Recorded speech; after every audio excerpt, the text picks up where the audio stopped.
Bien. Tendría que estar viendo mi pantalla y me confirman, por favor. Sí, profe.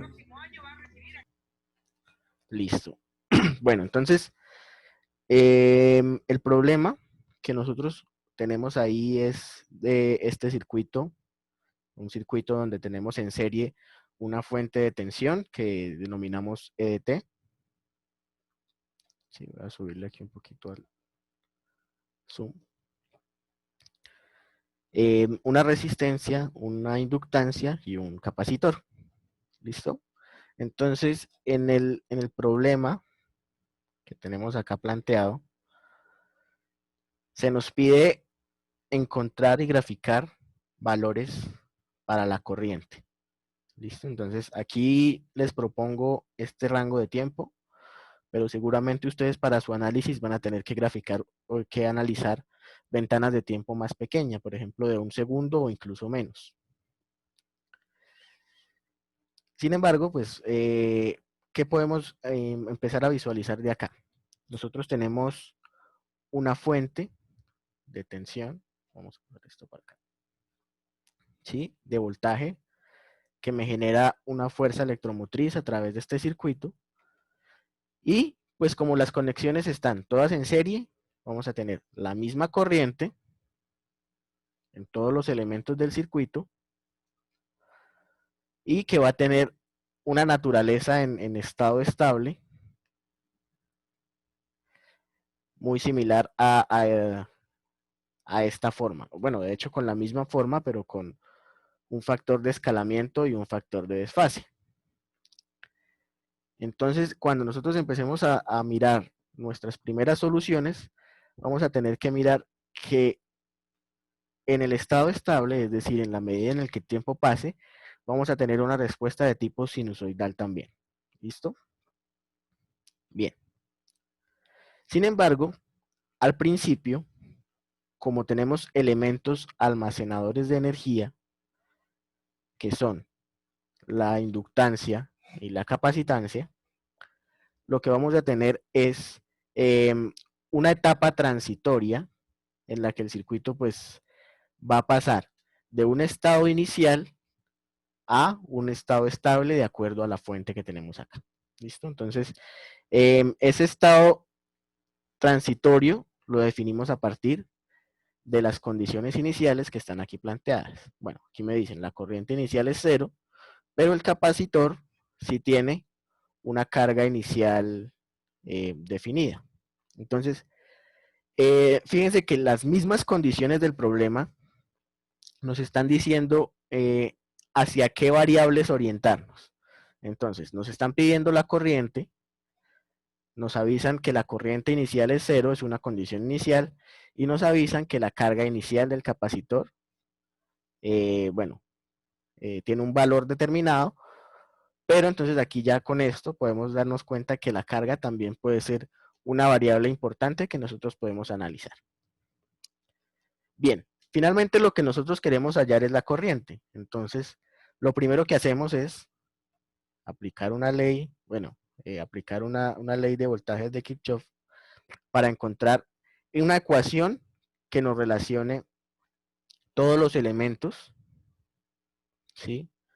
Para poder hacer nuestros cálculos respectivos. En este caso conocemos la fuente de tensión, entonces utilizamos esa LBK, donde tenemos que la fuente de tensión va a ser igual, o la tensión en la fuente mejor, es igual a la suma de las tensiones en los elementos de circuito. En este caso tenemos una resistencia, una bobina y un capacitor. Entonces tenemos el voltaje en la resistencia, el voltaje en la bobina y el voltaje en el capacitor.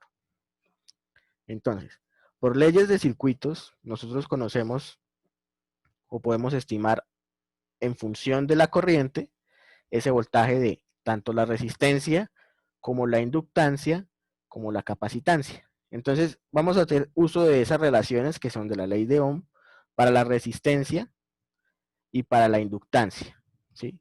Nosotros podríamos hacerla aquí también para la capacitancia y nos aparecería un término integral, ¿sí? La integral de la corriente. Pero bueno, entonces digamos que por facilidad de cálculo, mejor utilizamos otra relación, ya conociendo que la carga es una variable que nos va a apoyar en este problema. Entonces, en lugar de definir la tensión como el voltaje del capacitor, la propuesta es que definan el voltaje del capacitor como una relación entre la carga y la capacitancia, ¿sí? Entonces, en ese sentido, podemos ver que nuestra ecuación diferencial tiene dos variables dependientes, una sola variable independiente que sería el tiempo.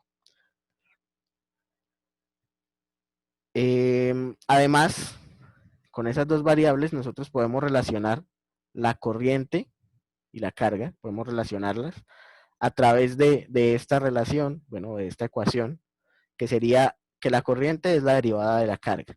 Entonces, debemos recordar ese concepto de que la corriente es el flujo de carga por unidades de tiempo.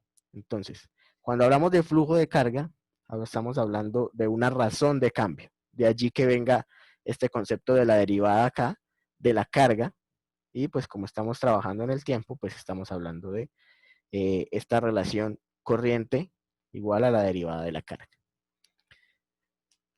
Y fácilmente ya con estas dos ecuaciones, que son la ecuación diferencial ya planteada y esta relación entre corriente y carga, nosotros podemos reordenarlas y obtener un sistema de dos ecuaciones de primer orden que se adapte a los métodos que hemos analizado, ¿sí? Entonces, en este caso tendríamos esta relación, pues la reordenamos para tener que la derivada de la carga la vamos a estimar como la corriente, ¿sí? Entonces, es precisamente eso. Vamos a mirar cómo cambia la carga, pero sabemos que ese cambio de la carga, pues su definición es la corriente.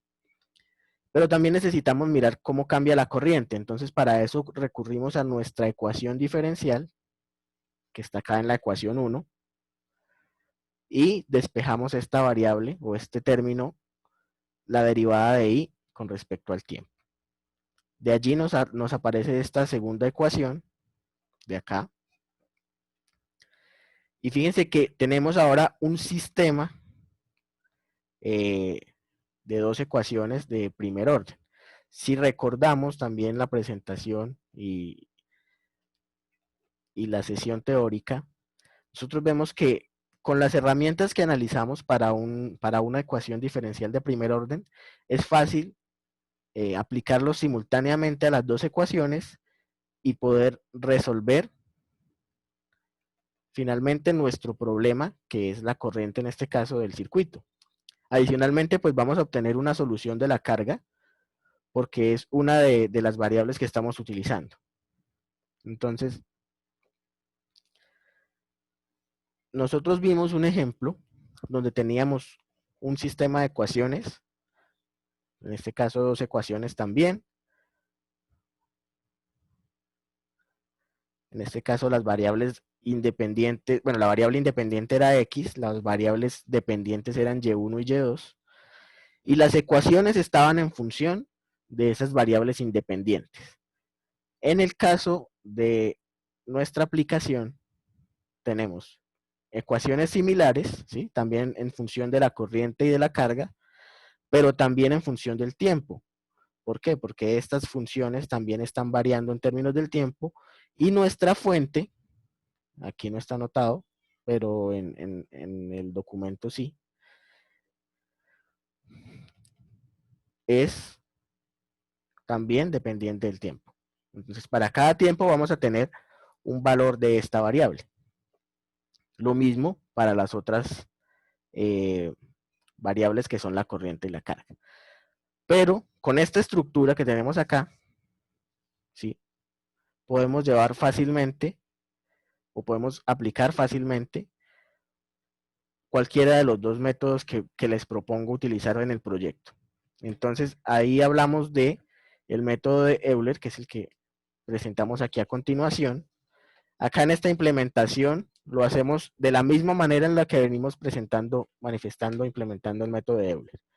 Con el siguiente paso va a ser igual al paso actual más una estimación de la pendiente, que en este caso estaría determinado por la ecuación diferencial, por un tamaño de paso. También me han preguntado mucho por ese tamaño de paso. Ese tamaño de paso lo dejo en este problema a su propio criterio. Entonces ustedes van a empezar a mirar qué efectos tiene escoger un paso muy grande, un paso muy pequeño, eh, empezar a mirar diferentes efectos también de aplicar diferentes pasos para, para cada uno de los métodos, porque no es lo mismo tener un paso, por ejemplo, de 0.5 en un método de Euler que tenerlo en el método de Runge-Kutta de cuarto orden, que es el otro ejemplo que está acá. Entonces, muchachos, la idea precisamente es llegar a un sistema de ecuaciones de esta forma. Ahora, ustedes seguramente han mirado otras maneras de plantear el problema, lo cual también es válido. Sin embargo, esta es como la manera que se me ocurre más simple, porque tiene la relación directamente entre la carga y la corriente, que son adicionalmente las condiciones iniciales a partir de las cuales nosotros vamos a empezar a resolver. Entonces, una vez yo defina mi paso H, las iteraciones van a empezar con Q sub 0, que es Q en el tiempo 0, I sub 0, que es I en el tiempo 0, y por supuesto el valor de la fuente en el tiempo 0. ¿Sí? Y bueno, en la medida en la que yo vaya encontrando esos cálculos, vamos a poder avanzar en el dominio del tiempo y dar una solución aproximada o una estimación a la solución numérica a partir de los dos métodos que les propongo. Listo. Entonces, pues quería comentarles, compartirles ese planteamiento del problema. Ustedes están en libertad de utilizarlo o no. O si tienen ya alguna otra idea, pues les repito, también la pueden compartir acá mismo. Entonces, no sé si antes de iniciar las salas grupales para que ustedes puedan seguir trabajando, ¿hay alguna pregunta con respecto al planteamiento del problema o con respecto a los métodos como tal?